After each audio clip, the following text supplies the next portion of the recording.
I sent my film out for development once. For the price, it didn't feel worth it. The scans were small and they had water spots. I was going to need much better results if I was going to keep doing this. I have 4 rolls of film that I'm developing today. 3 of them are 35mm and 1 is 120.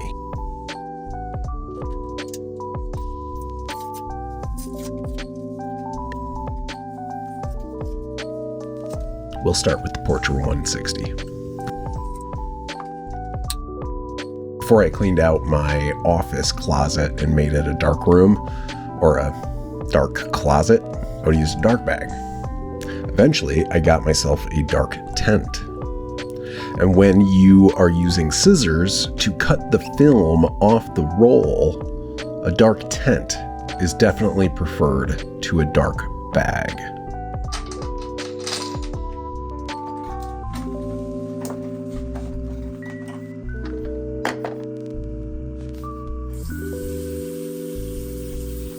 An immersion cooker, also known as a sous vide, is essential. It's a small tank of water with a heater dialed to a precise temperature for the chemicals I'm using.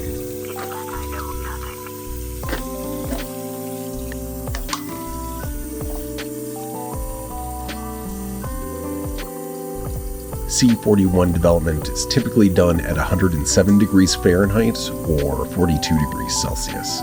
You don't want to lose that temperature throughout the process, so make sure that the water you're using to rinse is around the same temperature.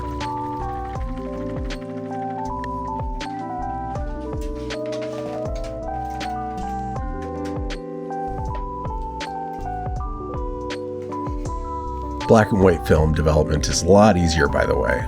You don't have to worry about temperatures. Maybe next time I'll show you that.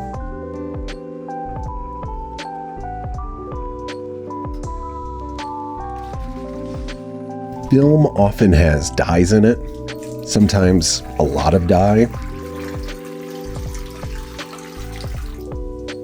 This isn't harmful to your chemicals, but I still like to get it all off before development. And while dyes might not harm your chemicals, your significant other, on the other hand, probably won't appreciate it staining the bathroom, so clean it up quick.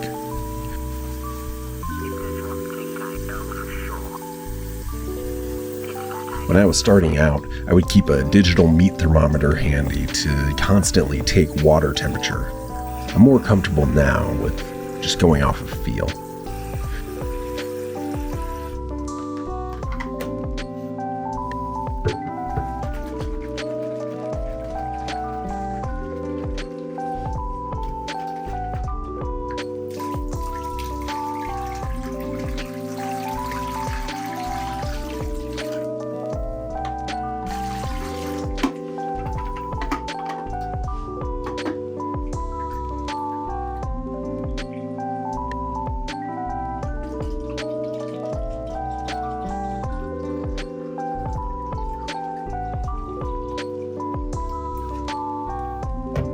You need to agitate the chemicals regularly throughout development.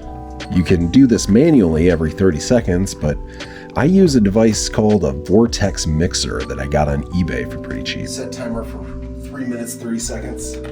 Pair this with an outlet timer, and you can pretty much just set this and forget this.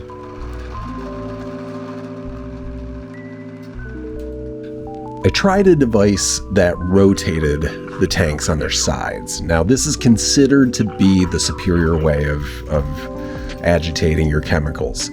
The reason it's considered to be better is because you don't need to worry about over-agitation. Like, you can do constant agitation rotationally and not get artifacts from it.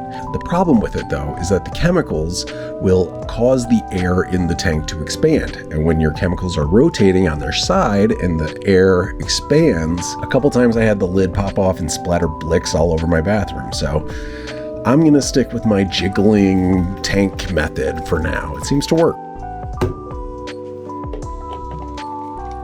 Chemicals degrade from oxidation or or oxidization, something like that. Basically, air is bad for your chemicals.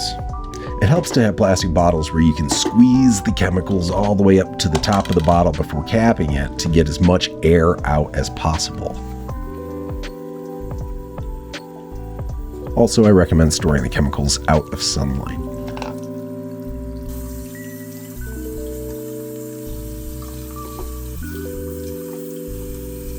The developer gets about 3 minutes, 30 seconds, then some thorough rinsing, keeping the water at temperature.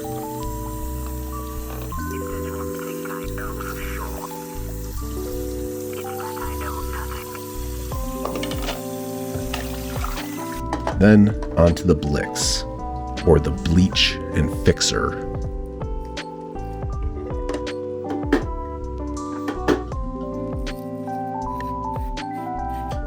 Some chemical sets have the bleach and fixer separate, so you would have a 3-step development process: your developer, your bleach, and your fixer.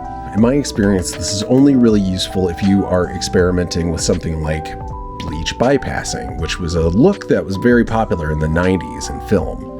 If all you're doing is basic color development, you might as well get a chemical set that combines that into one step, your Blix step, just to save yourself a little bit of hassle. And this will run for... set timer for 6 minutes, 30 seconds. Okay, yeah, that. And while that's running, I get my 35mm film loaded into the 3-roll tank for the next batch, which will be the same steps as this one. Stop timer.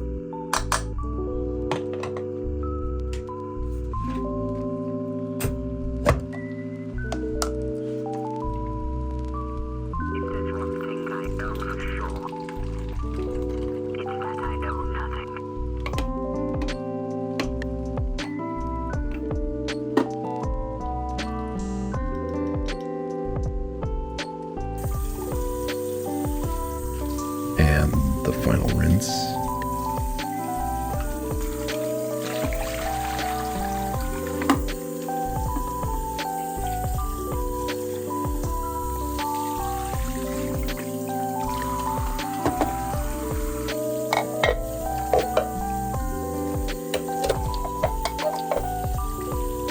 Here I'm adding some photo flow, also known as wetting agent. I fill it with water and agitate vigorously. This makes a soapy solution that, when it dries, won't leave water spots. I think it's like that jet dry stuff you use on your dishes. And the negatives are ready to be dried. I hang them up with a fan on, and after a few hours, they'll be ready to scan. But that will be another video. Being able to develop your own photos is extremely handy. I've had times where I've photographed an event in the morning and had photos developed, scanned, and posted to social media by the evening. Also, being able to experiment with development is a big part of the fun of film photography for me. So that's my current film development process, but I'm always trying new things. If you found this useful, give it a thumbs up or a comment. And if you want to see more of these, be sure to subscribe. Until next time.